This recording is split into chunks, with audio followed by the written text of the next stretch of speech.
Hey guys, long time no see. Sorry for MIAing, but life, work, etc. etc. Anyways, there's a lot of catching up to do, so here's a collection update for spring 2016. There are many orchids currently in bloom and new acquisitions since last video. So up first is this beautiful NOID Phalaenopsis that I recently got. I wanted a big lip Phalaenopsis ever since I saw one on Danny's channel, Miss Orchid Girl. I think that video was one of her earlier ones, but now I'm so glad to have finally found one.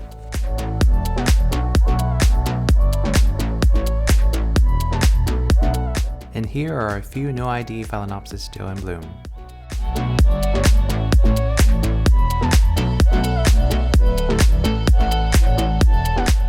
Here is one of my favorite NOID Phalaenopsis, and I'm happy to report that the spike is developing 2 more buds. That means this spike is the most productive up to date.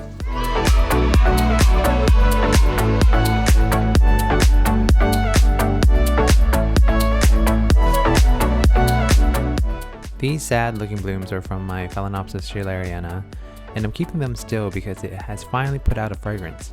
It's not very strong, but it is what I had expected it to be, which is a soft rosy scent.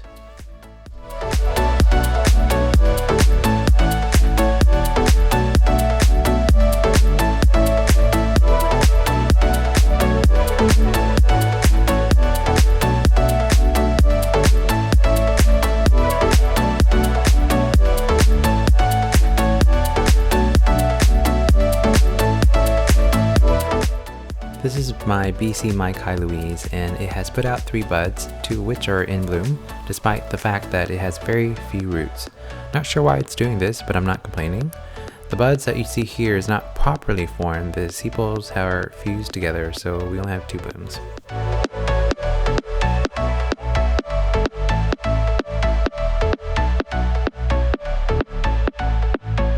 I'm very excited to share this one because I think it's just the coolest thing. It's my leafless orchid, the Chiloschista segawai, in bloom.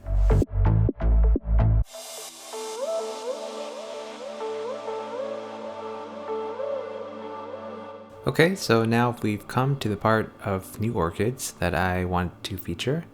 First is an orchid that's currently trending. I'm seeing many Orchaholic Anonymous members from Facebook buying this, and is the Dendrobium trantuanii. I was drawn to this one after seeing Astrid's video on it, and I just love these quirky pseudobulbs. Next is the Dendrophylax funalis, and as you can see, it's another leafless orchid. I was inspired by the success of my Chiloschista.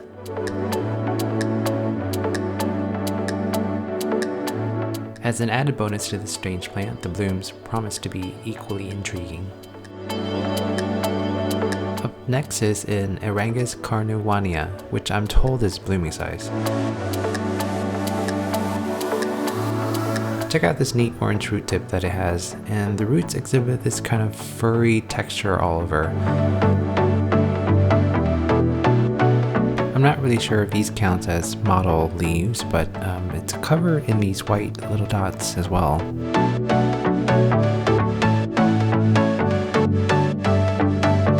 The next orchid that I got is probably the prettiest of the bunch.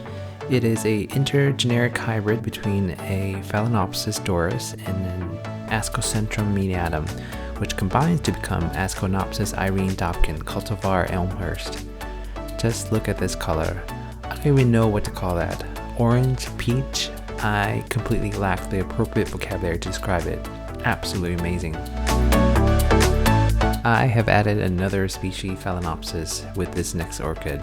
This time it's a Phalaenopsis cochlearis, and I'm not entirely sure if this is blooming size. I forgot to ask the vendor, but I'm thinking it's not. It makes these really cool star-shaped blooms.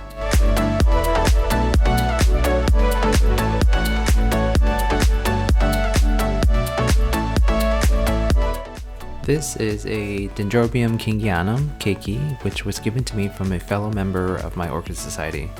It came from a large bush of a specimen. It's currently in water culture, so we'll see how it does. This one is a NOID orchid that I got for free from the nursery that I frequent.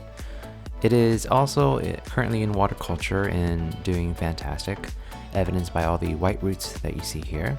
If you happen to know what this one is, I appreciate it if you let me know down in the comment section below.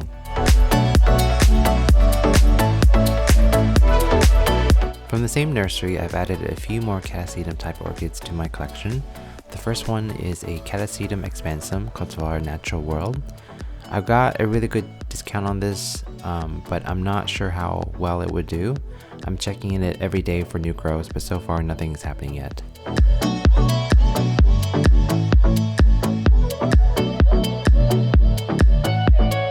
Next is a Cycnodes golden shower, also was discounted.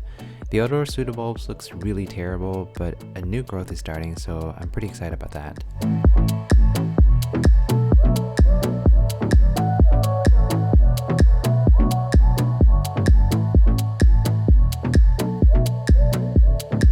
And the last Catasetum type that I purchased is a Cycnoches Taiwan Gold Orange. Moving on to this Beallara Tropical Lily Chocolate Drop, and as you can see, it's one of those intergeneric Gonidium hybrids. If I remember correctly, it's supposed to produce white blooms with dots of dark purple.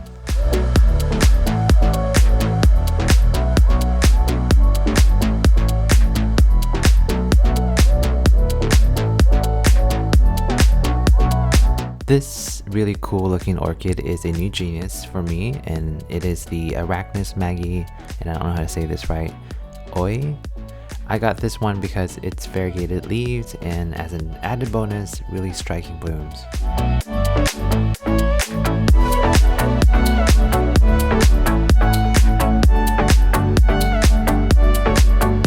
Next is a primary hybrid within the Rhyncholalia genus, the Rhyncholalia aristocrat Granny Smith. I was told from the vendor that this particular plant is a direct division, and when I purchased it, it had a developing bud. It bloomed for me, but then quickly faded before I had a chance to capture it on video, but it took us still a bit to share it here. Next is another Rhyncholalia, but this time it is a species, the Rhyncholalia glauca, which is one of the parent to the aristocrat that we just saw. It looks like it's not a blooming size yet, but look how thick the leaves are. And last but not least is the Phalaenopsis orchid world, Bonnie Vasquez. I did a really stupid thing where I transitioned this orchid and a few other species Phalaenopsis outside too quickly, so some of them sustained a bit of sun damage. I hope it doesn't set them back too much. At least it occurred primarily on the older leaves, so some of them got severe sunburn enough that the leaves just fell off like this Beallara and Speciosa.